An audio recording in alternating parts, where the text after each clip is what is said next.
Hello, welcome back to my channel. My name is Carly Stevens, and this is Carly Stevens Books with for all things writing, publishing, and indie author life. And I am so pleased to be able to speak to Darby Karchut today. Hi, Darby. Thanks for being on the channel. Hi, Carly. Thanks for having me. So, Darby is an award-winning author, a former teacher, so we have these things in common, and a compulsive dawn greeter. Her many books include Del Toro Moon, which is a middle grade fantasy series, and On a Good Horse, which is a middle grade contemporary. She is the recipient of the Colorado Book Award, the High Plains Book Award, the Will Rogers Medallion Award, and the IPPY Silver Award. All of that just is so impressive to me. A native of New Mexico, she now lives in the foothills of the Rocky Mountains, where she runs in blizzards and bikes in lightning storms. When not dodging death by Colorado, Darby can be found wrangling words. I love your bio. Just as a side note, I think it's lovely. Oh, well, thank you. I like many authors, you rewrite it, and you often refresh it. So thank you. Yeah, it's one of those things that's kind of an unsung Yeah. element of Yes, being a writer. exactly. That and back jacket copies of your books are a Oh, tough. That's a tough discipline. it's true. Blurbs. Yeah. You'd think they'd be easy, but not so much. So today we're going to talk all about what writers get wrong about horses. I know so many of us writers out there, me included, have to write include horses or want to include horses in our books, whether they're historical or fantasy or whatever, but not all of us have had that much experience in reality with horses. So, to kick things off, can you tell us a little bit about your background and experience with horses besides writing very successfully about them? Well, I grew up not only riding them but training them and showing horses um, in a variety of disciplines. Certainly Western stock, but also English hunter, which is hunt seat, hunter jumper, dressage, endurance racing, and a little bit of cattle cutting with my one of my horses. So I've done quite a bit with horses, like I said, with different disciplines, and had a number of horses growing up. The first horse I had was this huge buckskin mare. I think she was half Clydesdale, ugly as sin, mean as a snake. Her goal in life was to kill me. Uh, so I really learned to be quite on top of things at all times, because if there was a tree branch, she would try to knock me off. And she was huge, so she would stomp on my toes if I was staying next to her. Anyway, like I said, she was demon spawn. But really learned how to ride because she was so hard. And then my next horse was another mare, quality bred, well trained, quarter horse mare out of the King Ranch down in Texas, Poco Impey, and she was good. But mares are by nature moody, grumpy. They hold a grudge. And again, she taught me a lot about writing.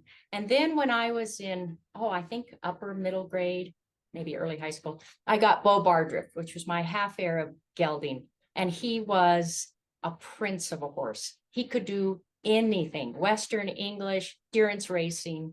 Um, and he was fabulous. And I really, as they say, just really got my stride as far as of understanding horses. And when I, grew up, went to college, my mom had him at her place until he finally died of old age. I mean, he was quite old, but he was great. And whenever I think of when they say you have horses, Bo is mine, is the one I think of.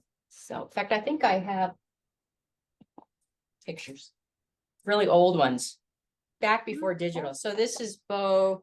I'd love to uh, see. Yeah, is that good? Oh, wow. Yeah. So that's just me going over a fence at a That horse looks show with him. Isn't that that looks like a fun? painting. I What know a it's such a great, and then that's through that's kind of up in our place in New Mexico. okay, kind of There's around one, some shrubbery or yeah. grubby. Those are, those are pinyon trees. Here's Bo as a kind of an old gentleman. He went from a dapple gray to kind of all white. And this is I was just messing around with him in the corral one day. But anyway, he was my boy. And I was really, really blessed to have him, you know, growing up. He's a He was breathtaking yeah, horse. he's great. Those Arabs add so much to any breed. In fact, it's interesting because so many people will breed an Appaloosa or a Tennessee Walker or a quarter horse or some other breed to an Arabian to get that hot blood mix and that refinement mix to the point where the half Arab is now a registered breed. It's a Oh, recognized registered breed. So a horse can be half Arab and half anything else. And they actually have classes at horse shows for half Arab horses. So it's now a recognized breed, which is kind of cool. that is. Yeah, that is a much larger horse than I was picturing. I admittedly am no horse expert, which is partly why I invited you on the channel.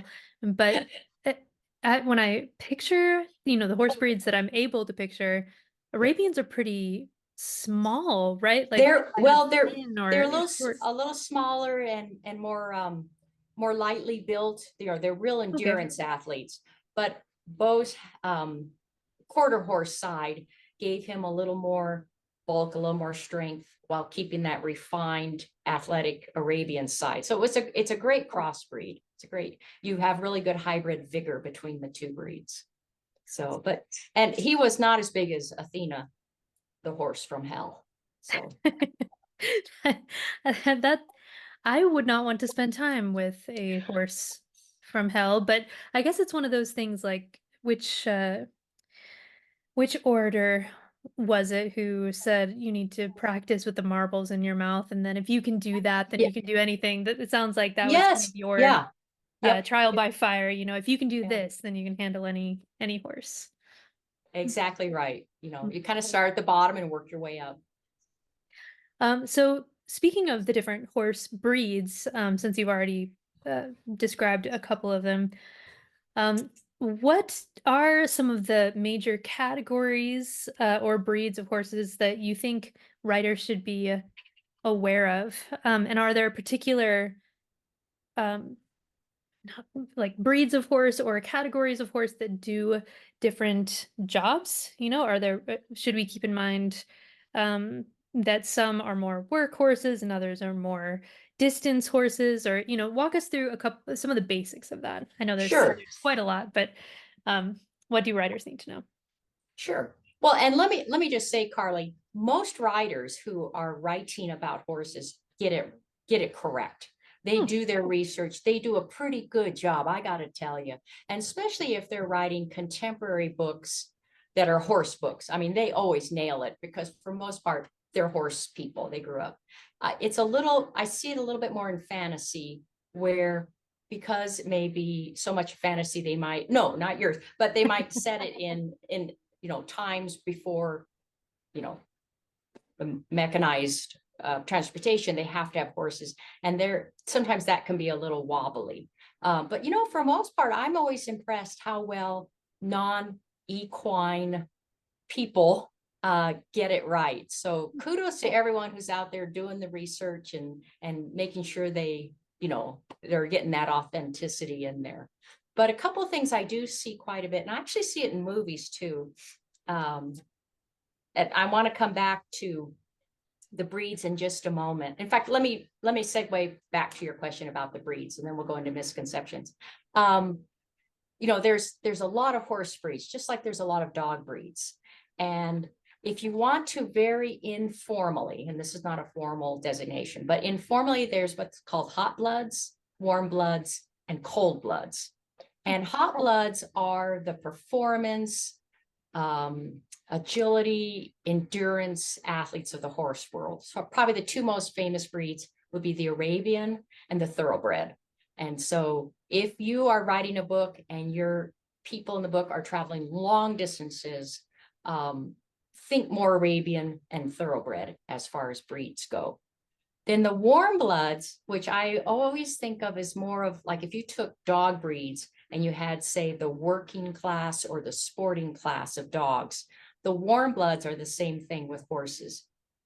These are the ones that do like jumping, hunter classes, the work on ranches, rodeos. So you have the quarter horses, the Appaloosa, Tennessee Walkers, you got Morgans, Lippis Honors, which I would have thought hot bloods, but they're the warm, the Dutch warm bloods, Irish sport horse. These are all called warm bloods. They're kind of the working class. And then you have the cold bloods. These are the big draft horses, you know, the great big Clydesdale and the Percherons and the Shires and the Belgium draft horses. They're the powerhouses. If they were in the Olympics, they'd be the weightlifters. So that's probably an easy way to, if you think about your breeds. So if you're riding and your horse has to carry, say, a knight in full armor, they might tend toward one of the big draft horse breeds, realizing, of course, that there's no speed in them. I mean, they lumber along at a gallop and they don't have much endurance. But if you need a big, like a big war horse, just for sheer bulk impact, go with a horse that's more like, say, a Clydesdale.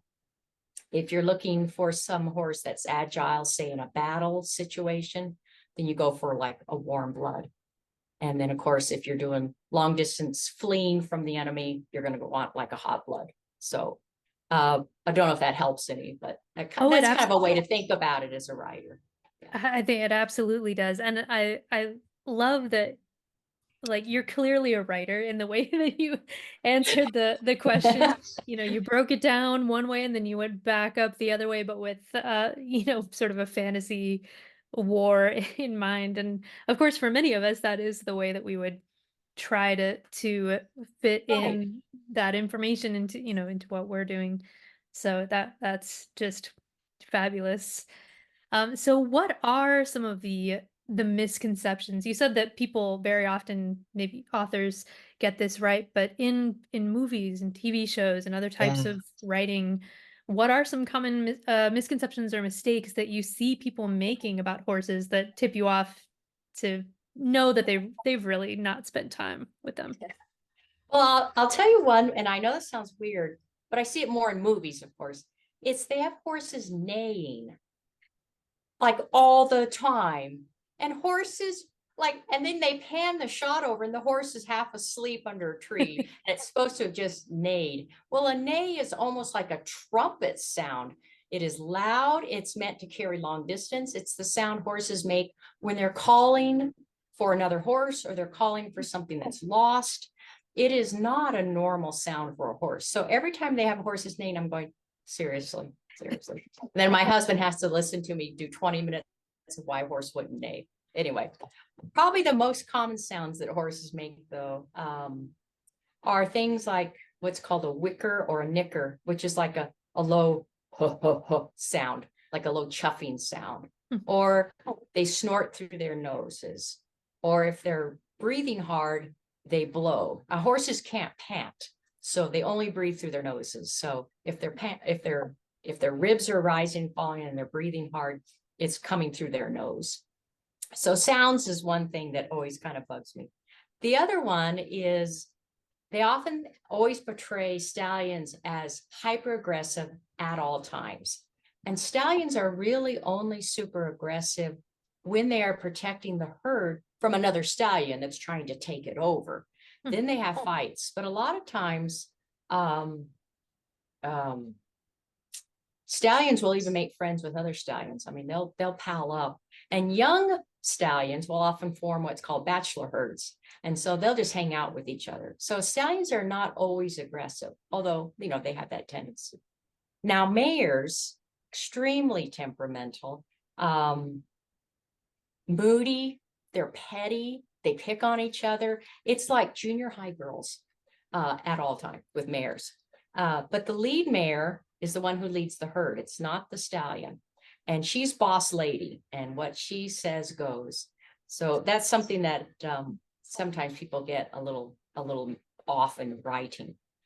However, most people who ride horses would agree that it's geldings, which are neutered stallions, who make the best mounts. They're steadier than a stallion, more upbeat and friendly than a mare. They're really the mix of both. And I will always default to a gelding if I have to choose a horse. Let's see, other misconceptions. Oh, I know. When they're riding, they always say, I squeezed my knees against your horse's side. Well, your knees are not next to the side. It's the inside of your calf muscle that presses against a horse's side. So it's the inside of like the whole length of your leg, but especially from the knee to the ankle, the inside of your leg is what presses against a horse's ribs. And that's what keeps you in the saddle. Now, yes, they say squeeze your knees, but really you're just squeezing your whole legs around it. So when I'm writing my books, I try to make sure the rider is squeezing their leg or squeezing their calf muscle. Sorry, allergies, not their knees. Another thing, they always talk about people swinging into the saddle or swinging onto a horse's back. It's really hard to swing onto a horse's back. I busted you can, but you've got to know what you're doing. I busted so many bones trying to do that. You have to grab the mane with both hands and then like flip your body up in the air, hoping to hook your leg over the horse's back. And now this is bareback, of course. So a grown man might be able to do it just because he's taller. For a woman to do it, the horse has to either be much shorter or she's got to have a saddle on. But to swing onto a bareback horse, pretty tough to do. You have to really know what you're doing. And the horse has to not casually just take one step to the left or right and go, oh, oops, did you fall? Yeah. Oh, bareback. This is the other thing. When you're riding a horse bareback, horses sweat like crazy and they shed like crazy. So when you're riding bareback and you get done riding, the seat of your pants are soaked in sweat. They have a mat of horsehair sticking to the sweat up and down the inside of your thighs, your tush. You're just covered in it. So you don't just jump off and walk into the tavern because you're covered in horse sweat and horsehair. So something to always think about. It just happens. It just happens. It's the nature of horses.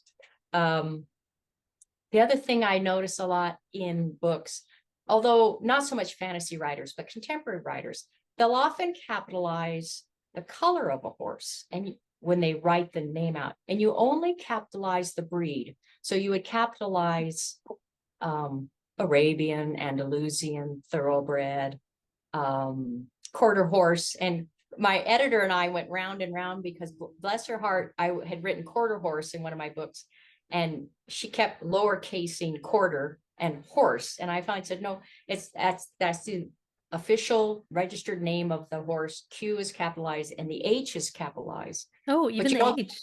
And the H too. You don't say quarter horse, like you would say an Appaloosa horse. The horse would be lowercase, but you just say quarter horse, uppercase. One of those weird things. A Palomino is not a breed. It is only a color. So you never capitalize Palomino. What about bay? Is that the same? Bay is a color, so it's not capitalized. Yeah, bay is a color. Black is a very rare color. Trying to think what else. Pinto is a color. So colors are not capitalized, just breeds. So I don't know. I throw that out. Yeah, that's interesting. I associate words like pinto and bay with, yeah, I was kind of mixing those up with breeds because they're not colors that you normally hear associated with something other than a horse. Right. So I can see how people can make that mistake. Yeah. And it's not like it's going to destroy the story or anything. Well, no, but this is why we're here. We want the inside scoop from people who know what they're talking about. It's interesting because I've heard the stereotype of a stallion being this unmanageable, untamable kind of creature that's beautiful to look at, but not the one that you want to ride. And then a mare being much more sedate and easy to control. So it's interesting that is not the whole story. Well, it's exactly right. They think mares are these docile, nurturing, and there's even a running joke with horse people is that sorrows, also known as chestnuts, mares are the worst. And everyone goes, "Oh, you have a chestnut mare. I'm so sorry." how bad is it? I mean, and you really would never say a color makes for temperament, but there is a running joke about sorrel mares being extremely aggressive.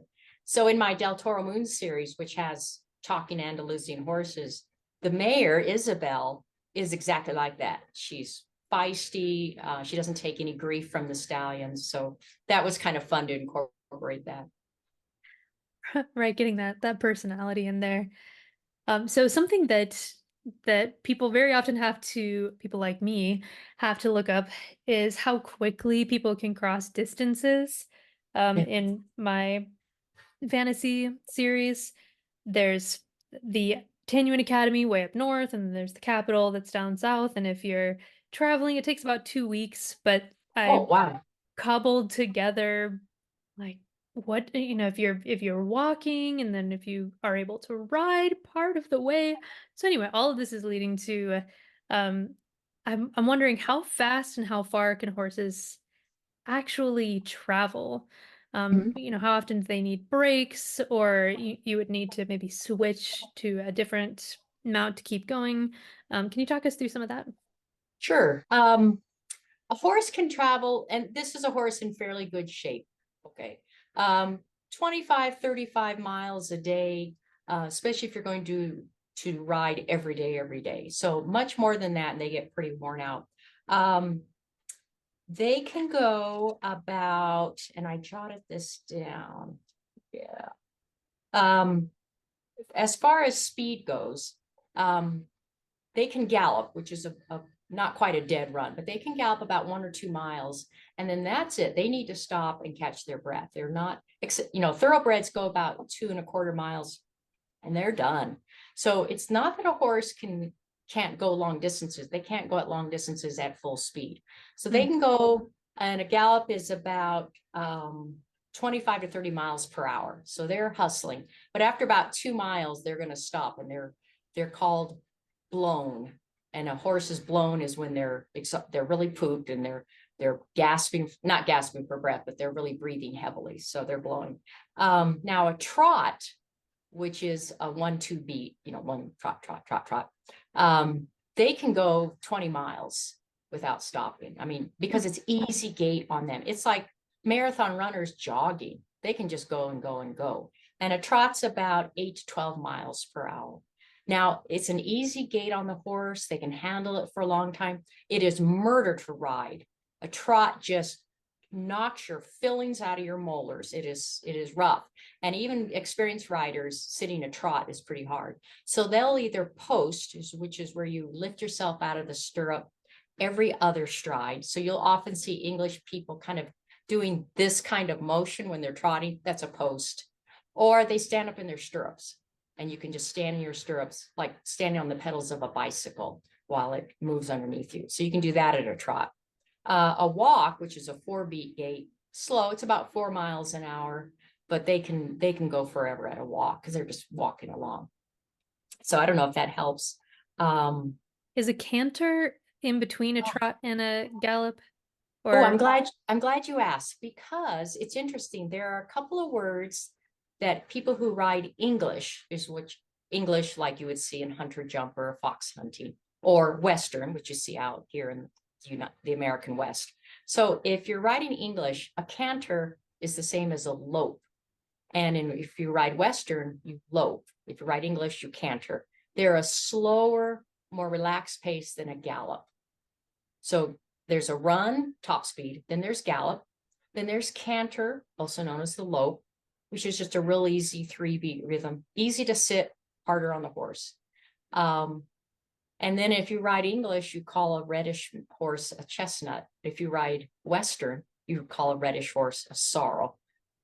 Don't ask me the difference. There isn't. So, but yeah, that's the different gaits. You're safe with just saying a gallop, a canter, a trot, and a walk. I mean, there's jogs, there's park trots. There's all different gaits. You get really into that. But if you're just writing, you don't need to bog your reader down with too much detail.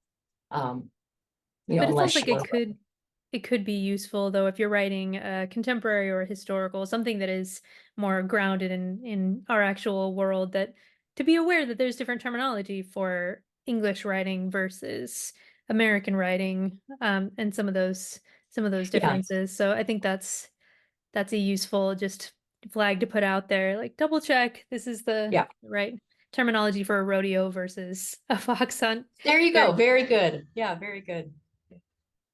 yeah. So is there any other element of working or living with horses that nobody really mentions, but you feel like, "Why does nobody mention this?" It's like G.K. Chesterton's famous line about how poets are mysteriously silent on the subject of cheese. They'll talk about, you know, bread and wine and stuff, but nobody talks about cheese. So what's the cheese?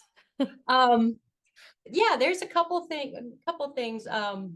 One thing is realize if you are doing like writing your book and you're traveling long distances, your horse needs about 10 gallons of water a day minimum.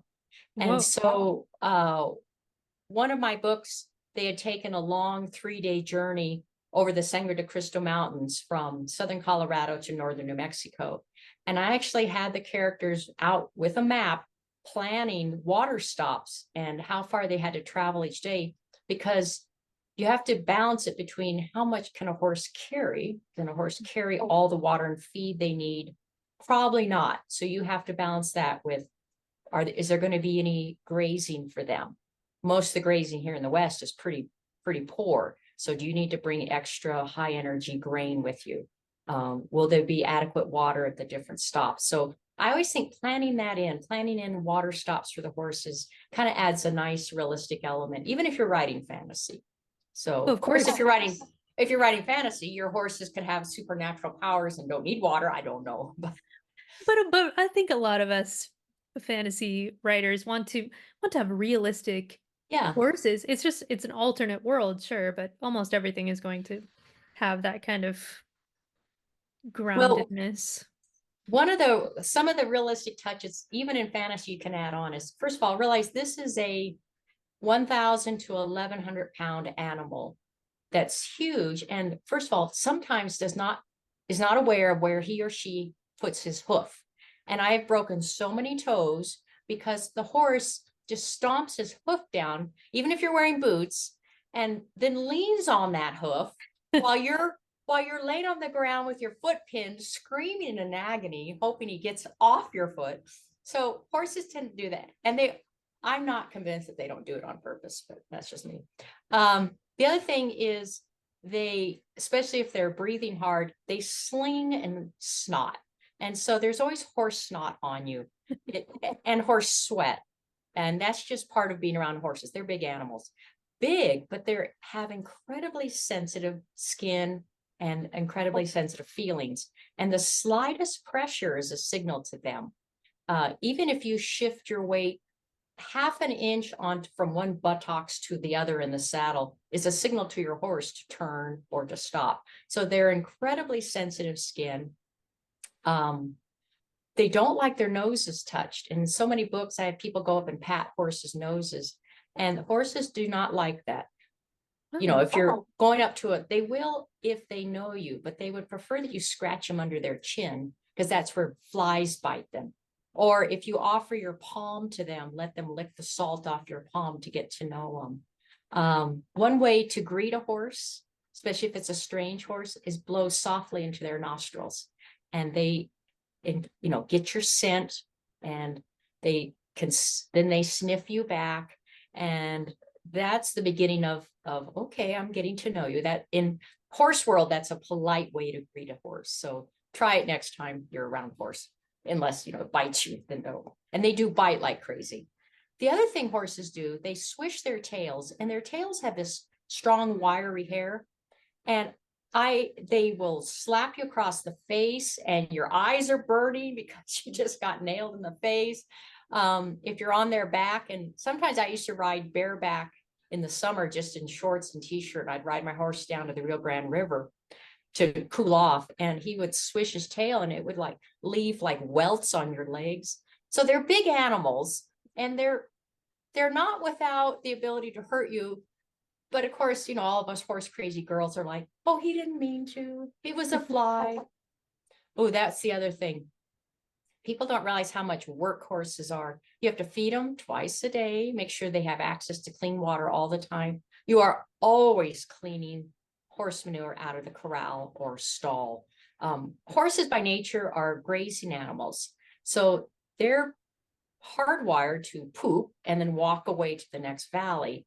They can get really bad hoof rot if they stand around in, poor conditions. So you're always having to clean up after them, load the manure into a wheelbarrow, go find a place somewhere on the property to dump it. And so, it's just a lot of work. And usually there's biting horse flies that will bite you. So you have to wear a lot of bug repellent. Yeah. It is not, all, spangles and glitter and rainbows. It's a lot of work. You're usually pretty dirty by the time you're done taking care of the horse, but it's always worth it. So some glitter, some spangles, but also Yeah, but manure and mostly you're horse putting flies. bandages on. Yeah.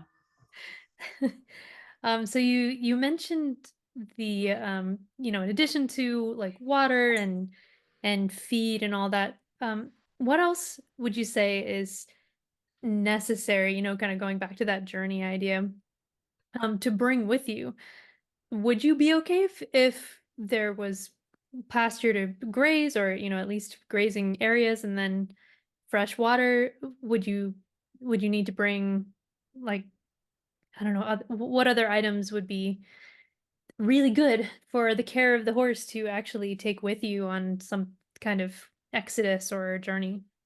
Um, and again, this is where fantasy really helps because you can have access to really rich grazing land. And horses by nature, of course, are grazers. So if they have good, nutritious grass, they're going to be fine, especially if they have, good, clean, fresh water and lots of it. But if you're going across more barren areas in your setting, you might want to bring grain, which is a mix of, say, oats and sorghum and molasses. It's a more high energy food for horses that helps supplement perhaps the poor nutrition they're getting from grass. So a bag of grain you can carry, because you don't have to feed them a ton of grain. Like I think we always gave ours big coffee can scoops twice a day of grain on top of alfalfa, which is a kind of grass. So you can get by with that in your books. Sometimes I'll even have like a farmhouse nearby that might have extra grain that, you know, uh, do a bargain with the farmer and have them give it. So that's something you can always incorporate into your writing. The other thing is, remember, saddle sores, which are sores that horses develop on their backs if they've had a saddle and a saddle pad on for many, many miles and many, many hours. So when you stop for the night, you make camp, remove the saddle, and saddles used to always have some kind of soft pad under them. Remove that and then make sure you dry the horse off. If you can use a cloth or a rag and wipe them with fresh water and dry them off really well. And then dry the pad so it doesn't have crusty salt and everything on it for the next day. So saddle sores is one thing. Hoof care is real important. If your horse in your book has shoes, nowadays it's steel shoes, used to be iron shoes, but you need to make sure you clean their feet with a hoof pick, which is a special tool that gets under the hoof or under the shoe, because rocks and pebbles can really get into the hoof and damage it. So constantly caring for their feet. They said a horse with poor feet will be a dead horse because they depend on running away for safety. So hoof care is really important. If they don't have shoes, you still need to do the same thing. Keep their foot clean, make sure they don't have any rocks embedded. In the center of the hoof, there's a really soft tissue called the frog, and it gives the horse spring when they step. So make sure the frog isn't cut up. Shoes Frog. have, it's called the frog. So if this is the horse's hoof, there's a center part and it's the soft tissue that it acts as a spring for the horse. It's called the frog. Yeah, don't know why. Maybe because it's shaped like a frog, I guess. I don't know. And horseshoes are usually replaced about every 4 to 6 weeks. So you have a farrier come or a horseshoer come and trims the hoof and reshapes it and then puts on new shoes. So just That's something to think about. yeah, that's more often than I would have guessed, that Yeah, the shoes need to be replaced. I was aware of the hoof pick, and how that was necessary, but I would think like maybe, I don't know, once a year you bring the farrier out, but um I wish because it's expensive, but yeah, yeah.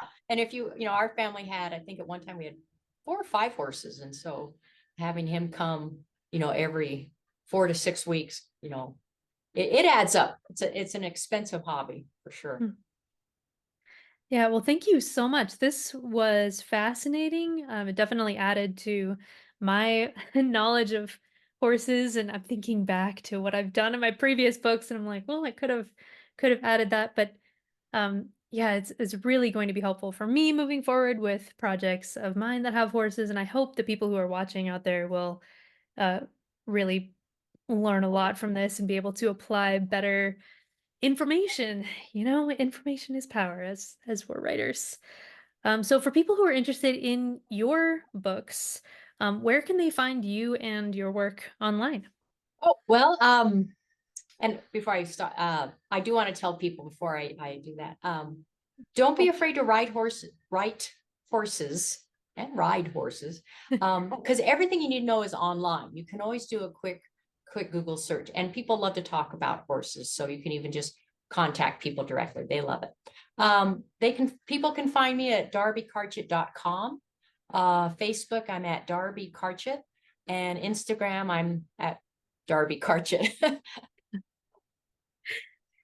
Okay, I'll put those links down below, so if you're unsure about how to spell that or anything, you can just check it out. Yeah, definitely check out Del Toro Moon and her other books as well if you enjoy stories about horses. Judging from that impressive list of awards, it's done fairly well. Thank you. So they're still on my TBR, but I look forward to checking those out. Once again, thank you so much, Darby, for spending some time with me today and just breaking down all this useful information about horses that um, are going to be really helpful for some writers out there. Well, thank you for having me, Carly. This was really fun. Well, good. If you like this interview, then make sure to like it and subscribe for more content like this, writing, publishing, and indie author life stuff. Until next time, see you later.